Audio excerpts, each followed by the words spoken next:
Hello guys, तो कैसे हो आप लोग। आज हम बात करने वाले हैं धनुर्वेद के बारे में कि धनुर्वेद में कितनी विधि होती थी, कौन कौन सी विधि होती थी, किसी योद्धा को कितनी विधि आती थी। पहले बात कर लेते हैं धनुर्वेद में कितनी विधि होती थी। धनुर्वेद में टोटल 14 विधि होती थी। उनमें से मुख्य 5 विधि होती थी, जिनमें से पहली विधि थी, इस विधि में आपको अस्त्र शस्त्र चलाना और अस्त्र शस्त्र को काटना आता था। दूसरी विधि में अपने चलाए हुए अस्त्र को वापस लेना आता था। तीसरी विधि में अपने चलाए हुए अस्त्र को वापस लेके फिर से दोबारा चलाना होता था और इसको आप कितने भी बार कर सकते हैं। चौथी विधि में अपने सामने वाले अपोनेंट के चलाए हुए अस्त्र को उसी के ऊपर मोड़ देना होता था। पांचवी विधि में अपने या किसी के भी द्वारा किए हुए नुकसान या हत्या को पुनः जीवित करना होता था। और इसके अलावा धनुर्वेद में टोटल 14 विधि होती थी। धनुर्वेद में पूरी 14 विधि होती थी, उनमें से ये 5 मुख्य विधि थी। अगर बात की जाए, एक फन फैक्ट बताता हूँ आपको। धनुर्वेद की चौथी और 5वीं विधि कर्ण, परशुराम और श्री कृष्ण के अलावा और किसी को नहीं आती थी। और इसका प्रूफ ये है कि द्रोण पर्व के 178 सेक्शन में इसका वर्णन मिलता है। तो अब बात करते हैं किस योद्धा को कितनी विधि आती थी। अश्वत्थामा को 1 विधि आती थी, अर्जुन को 2 विधि आती थी, द्रोणाचार्य और भीष्म पितामह को 3-3 विधियाँ आती थी, कर्ण को 10 विधियाँ आती थी और भगदत्त को 3 विधियाँ आती थी, एकलव्य को 3 विधि आती थी। अब हम बताते हैं इन योद्धाओं को इतनी विधि क्यों आती थी। पहले बात कर लेते हैं अश्वत्थामा। अश्वत्थामा को मैंने एक ही विधि इसलिए कहा क्योंकि दूसरी विधि यानी अपने अस्त्रों को वापस लेना, ये विधि अश्वत्थामा को ठीक से नहीं आती थी, इसीलिए वो ब्रह्मास्त्र को वापस नहीं ले पाया था। और अर्जुन को 2 विधि इसलिए आती थी कि तीसरी विधि के अनुसार अपने चलाए हुए अस्त्र को वापस लेके फिर दोबारा चलाना होता था। जब भगवान श्री कृष्ण ने अर्जुन से ऐसा करने को कहा तो अर्जुन ने मना कर दिया। अर्जुन ने कहा कि मैं इस विधि का प्रयोग करना नहीं जानता हूँ। और भीष्म पितामह और द्रोणाचार्य को 3-3 विधियाँ आती थी। वो दिव्यास्त्र का प्रयोग कर सकते थे, दिव्यास्त्र को काट सकते थे, अपने चलाए हुए अस्त्र को वापस ले सकते थे और किसी भी अस्त्र को चला के वापस चला सकते थे। परंतु इसके अलावा उनको और कोई विधि नहीं आती थी। इसका वर्णन भी द्रोण पर्व के 178 सेक्शन में मिलता है। और अगर बात की जाए कर्ण की, तो कर्ण को 10 विधियाँ आती थी। उनमें से 5 विधियों का नाम मैंने आपको पहले बता दिया। तो आगे बात कर लेते हैं कि कर्ण को और कौन कौन सी विधि आती थी। इस बारे में बताने से पहले मैं आपको प्रूफ देते रहता हूँ।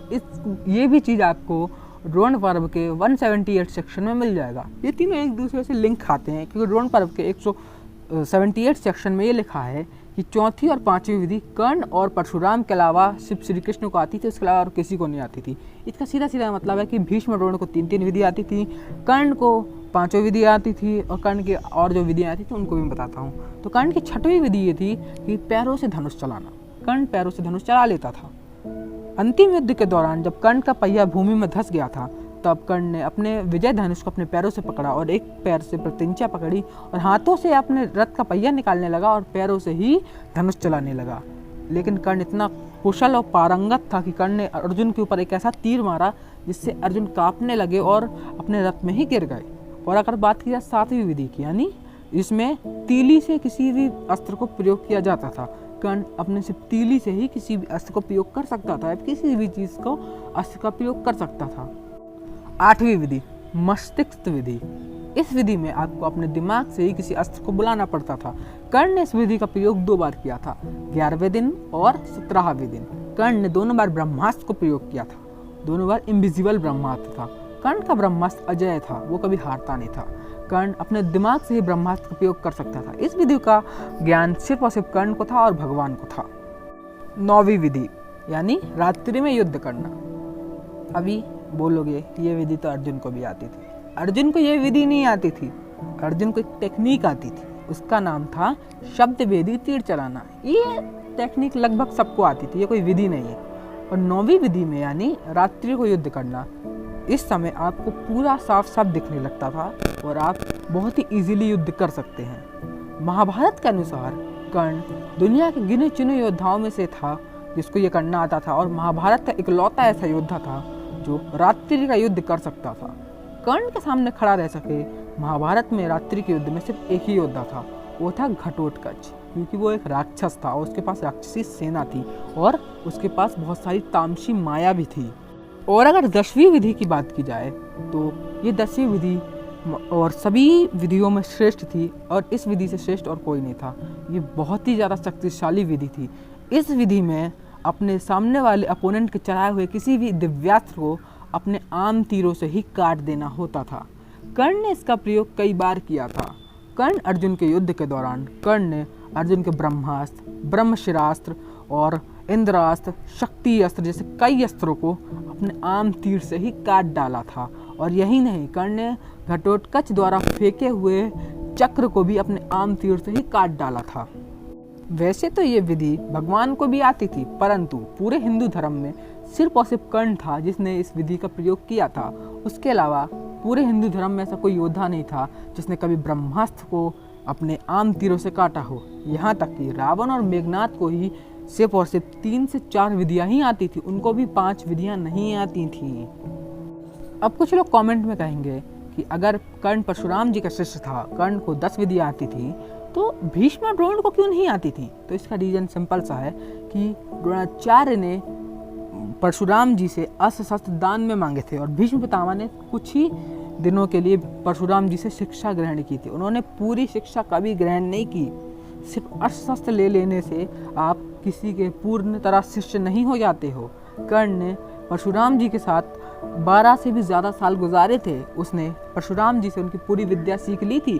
भगवान परशुराम ने कहा था, जो मैं कर सकता हूँ वो कर्ण कर सकता है।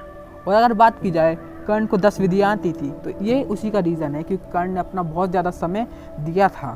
कर्ण पागल था युद्ध लड़ने के लिए। कर्ण सबसे श्रेष्ठ बनना चाहता था, क्योंकि कुछ लोग कहते हैं कि कर्ण श्रेष्ठ बनना चाहता था, कर्ण दूसरों को कुछ नहीं समझता था। ऐसा नहीं है, कर्ण दूसरों को बहुत कुछ समझता था, लेकिन हाँ, इसमें कोई शक नहीं है कि कर्ण सर्वश्रेष्ठ बनना चाहता था। इसका एक रीज़न था, क्योंकि कर्ण के साथ जैसा जैसा घटनाएं घट रही थी, कर्ण के साथ जो ये बुरा बर्ताव लोग करते थे, कर्ण उनको जवाब देना चाहता था और कर्ण ये साबित करना चाहता था कि कोई किसी भी कास्ट का हो, कोई किसी भी जात का हो, फर्क नहीं पड़ता, वो कितना भी पावरफुल बन सकता है। लेकिन ये इतनी अच्छी चीज़ है, लेकिन इस चीज़ को टीवी सीरियल वाले बहुत ही गलत वे में दिखाते हैं। टीवी सीरियल वाले हमेशा ही सारी गलती कर्ण के माथे में ही थोप देते हैं।